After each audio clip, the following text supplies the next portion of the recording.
Hey there everyone, this is Dandy Dragon, and today we have another team game, 2v2 from Ventus and Chris is back, aka Smeagol and just Ventus. Now we are looking at a African water game with a Abbasid, KT, and then double Zushi. Now, I'm a little surprised by double Zushi. Usually you'll have a kind of a mix, everyone going for different roles. But I do guess Zushi is kind of capable of doing a lot. They're good on with a ranged match using Jugnu. They can do a fast castle with knights pretty well. They have some good tools, just kind of overall. So I can kind of see why you go for that, especially on a water map. Now, KT is considered probably one of the better water map civs, just due to the way it gathers wood and the fact that it gets food from gathering wood as well. You can see here, if we go to the gather rates from Chris's back, he's getting roughly 75 wood per minute and roughly the same amount in food. Yep, both are about the same, despite the fact that he has double on wood that he does on food. So that extra food he's getting from the wood is going to help him out. So he doesn't need as many vills on food. Whereas we see Ventus has to have a little bit more, where he has 4 and 4, kind of an even split. And he's going to, that's the kind of the difference there, right? Though Abbasid does have discount docks. So their docks only cost 75 wood, whereas a KT dock or anyone else's is going to be 150. We do see the Zushi is getting good lumber, but I don't see a dock coming up for him, though I do see one for blue.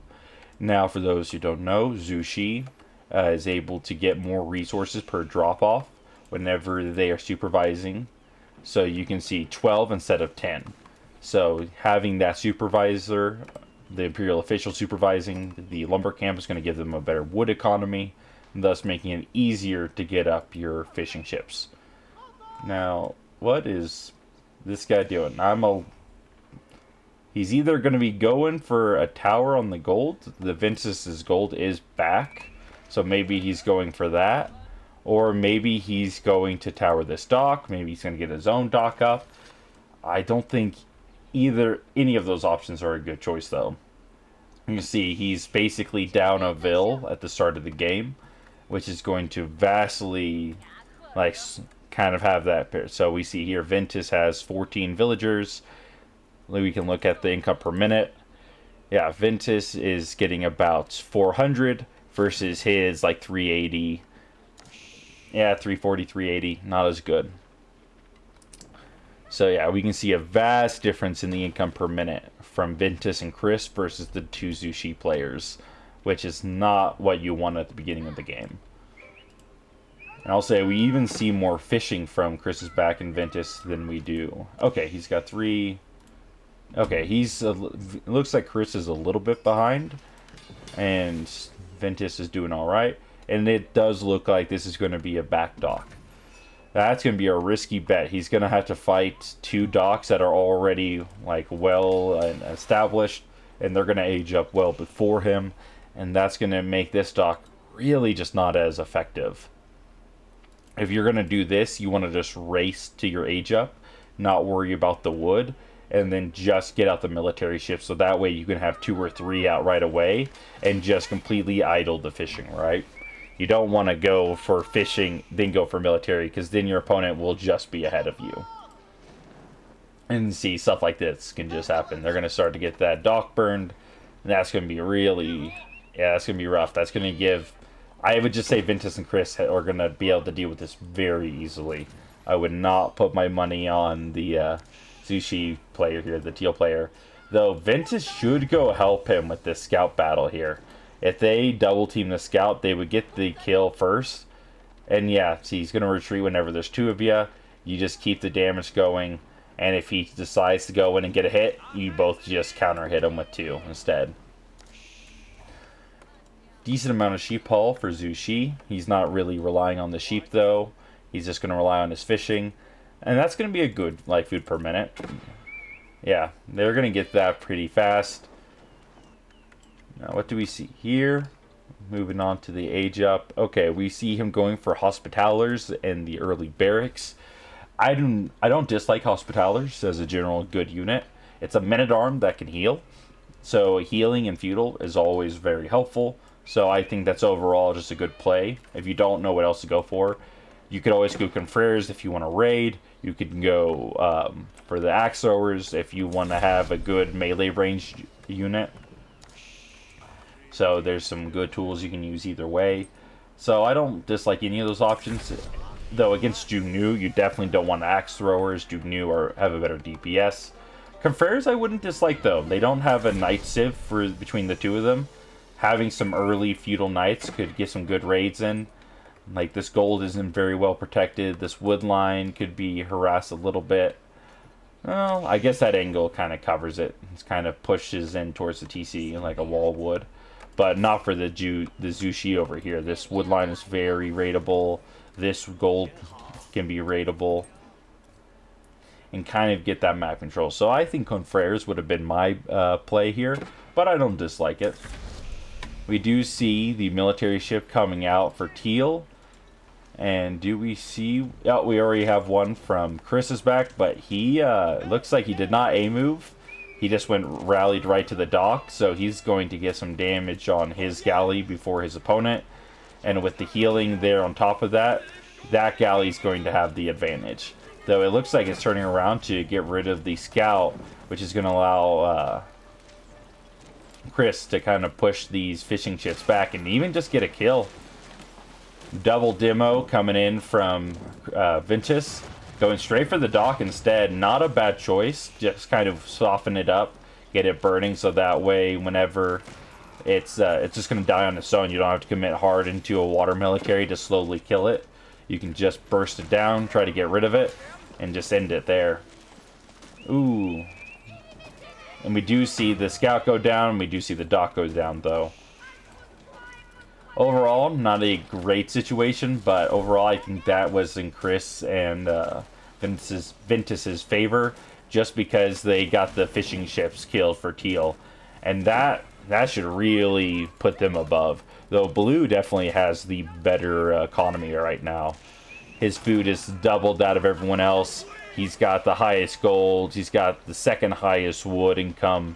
So overall, Blue is looking very powerful right now. But Teal looks just horribly behind. And it looks like he's opting to go for Jugnu and try to push land since water failed. Now here we see that the Blue looks like he's going to put some pressure on Chris on land. He's got a outpost up that's covering a part of the gold node. I don't like the position of that though.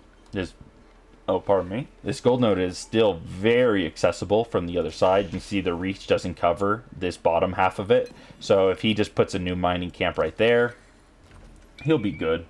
That's not something he really needs to worry about. We got a large wall coming up from Teal on his right, on the bottom flank. Not a bad decision, just because you know you're gonna start getting hit, so you might as well kind of protect yourself up. Though I think that's too big of a wall. I think what he should go for is just wall from there to the stone to there, and then just wall this choke. Like if they're gonna get in one way or the other, whether they go through the middle or whatever. So if they have to go the long way, it's gonna about do as much work, right? And then eventually you can wall up, for instance, from like here to there, which is gonna cost a lot less. Well, I guess with these nodes, you're a little bit closer. Either way, I'm just not a big fan of this. This feels a little bit too far. I do like that he's walling, but I don't think he needs this wall. I do see Chris with his Hospitaller Knight and the Spearman's putting pressure on one Meditation Garden. It looks like Ventus went for an early ram and is putting pressure there. Oh, and we do see Horseman putting some raid work here on the gold and the Pilgrims of Chris's back, and going to force him off of gold and really ruin that economy. That outpost now has the hand cannon emplacement, and that's going to get full coverage of the kind of the side. So now this little corner is all that's available now, and it's going to give those horsemen a safe place to dive back into where spearmen don't want to push. And and we see horsemen already in position for that sacred site. With only 2 sacred sites on this map, it looks like, one in that corner, one in that corner. There's only one place he can go to, which is going to make it really easy to just deny those pilgrims. Do not like that for Chris. And it looks like the ram push over here was dealt with. Jugnu, actually a decent unit to kill rams, as they do a minimum of 3 damage. And then obviously we just have castle knights, which are going to do a lot of work. It looks like blue is trying to get raids in on both Chris and Ventus here, with the knights coming around. Though, oh, Ventus does... Oh, he's got camels. Never mind. These knights will not be able to win this. This camel, with its plus 14 versus cavalry, and having the ability to decrease the damage of nearby cav, will inevitably win this fight. So, not good for him. Though the pilgrims are finally going to be able to get through again as the spears pull back and are going to protect that flank. Ooh. Don't know how that's reaching. That's clearly outside the range, but hey. You know, sometimes that's just how the game works. TCs do not actually show their true range. Their range is anywhere from here to there. It looks like they're massing up blue and teal on Ventus, which, you know, between their options here, I really actually don't like that for them. I think Chris's back is a little bit more open. His wood line is really far away here. His front is way more open. Ventus could easily put a wall from there to there, wall from here to there, and his economy is pretty safe, relatively speaking. I think Chris's back is the person to raid here. Though he is going for raids, just on the pilgrims. We see the Jugnu are pushing in without knight support. I don't like that for them. Ventus has had time to build up a military. Yeah, and they're not going to be able to do a ton of damage against Ghulams. Ooh, and the archers are going to come in too with the camel riders. And that push is going to get just completely cooked. That is not good for teal. Right now, if those knights came in, they may have been able to clean this up. But it looks like his army is staying up north. Hey, that's a risky bet. You didn't support your ally. You're going into heavy spears. Good response from Chris. Seeing the knight mass from his opponent, he's going for heavy spears, which will directly counter these lancers. And even Jugnu are not going to do great damage against them. We can look at their armor here with a 3 baseline ranged armor. Yeah, Jugnu will only do their 3 damage, which means they are going to take way more from one of those than they're going to be dealing, which is not good for them. It looks like teal has been pushed back completely, but is going castle here. The Mount Lu Academy, that's... don't dislike that. You want to, kind of get the control of your economy a little bit better. Try to make it a little bit more safe. But I think he should have gone for relics. They have 3 or 4 relics that are all kind of in back locations that they could easily secure. Ooh, and the knights went in for a dive. The spears are just going to chase. Now, there's a big issue with this dive. He is going to be completely separated from his ally in the middle, besides just a couple lancers in his Jugnu. And that means they don't have any good answers to deal with this archer Ghulam spam. Because this is the only army that can really fight this. These Jugnu spears will lose to this very heavily. And I think that, that's going to look bad for teal. Great for Ventus and Chris's back, though. They can keep the spears in a good look. Oh, and we got the Trebs coming in to get rid of those outposts. Yeah, that's going to be bad. For those who don't know, the Trebs from the KT, they have extra projectiles, so they do more damage. You can see there's like 2 or 3 shots there, so they're getting a little bit more damage in. And that's going to be 1 meditation garden down. And let's kind of look at these builds here. We have Lancer, Jugnu, Grenadier. I like the Grenadier. It's a good general unit. And then over here we have Spearman, Jugnu, Crossbow. So this army, funnily enough, is probably better for fighting this one. We see a lot of spears and Hospitaller Knights. Not a lot of archers, not a lot of any ranged units. So the Jugnu can do good damage against the spears. The crossbowmen can do good damage against the heavy spear because they are a heavy unit. That's the crossbow will get the bonus damage. But these archers and these Gulons will do a lot of work against the spearmen ranged comp here. Whereas I think these knights, which will lose against this spear line, right, would do really well against Gulam archer. So each side has a counter for the other's army. So this is just going to be a matter of how they take their fights.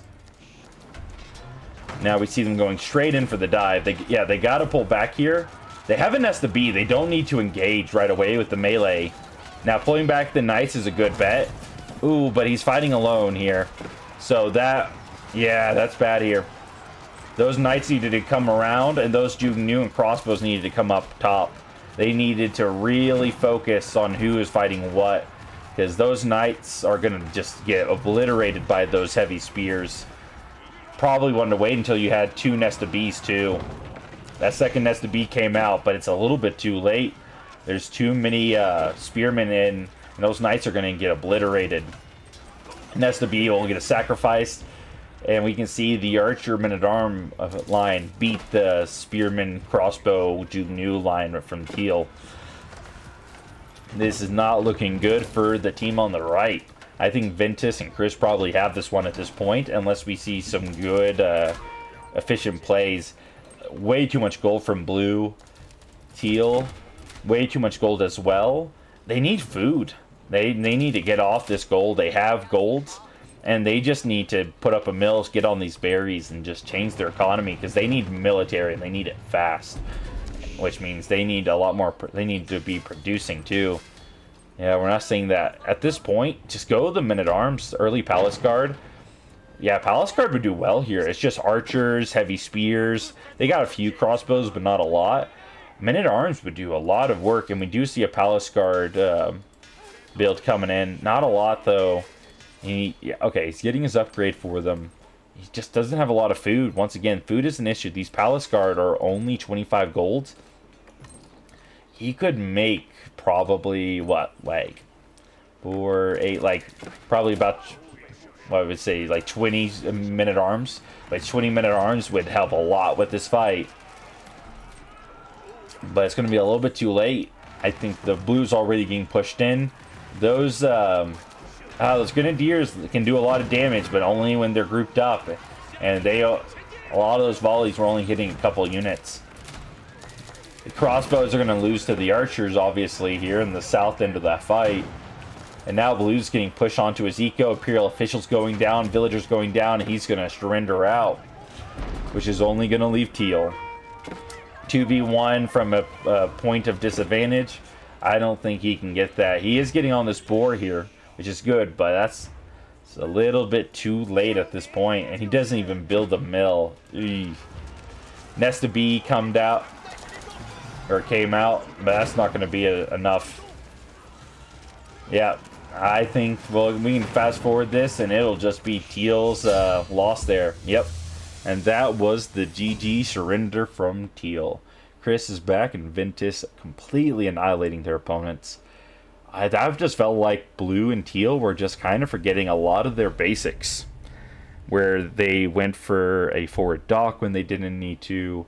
They did not balance their economies very well, and then they just took fights they did not need to take. If he didn't lose those like 5-8 Jugnu early against Ventus when he dove his back line, if he didn't waste the dock and he had the fishing for the food income, if he had transitioned from dock to gold sooner, switched into Palace Guards, a lot of things could have gone different there. I think that was a lot of misplays from Teal and Blue. Obviously, mistakes on both ends, but Chris and Ventus did very well. They took good engagements. They kept their eco alive. They didn't overcommit to water military to defend that raid in the south. So I think overall, very good job from Ventus and Chris. Thank you guys for submitting that to me. And thank you all for watching. I hope I'll see you all in the next video. Y'all take care.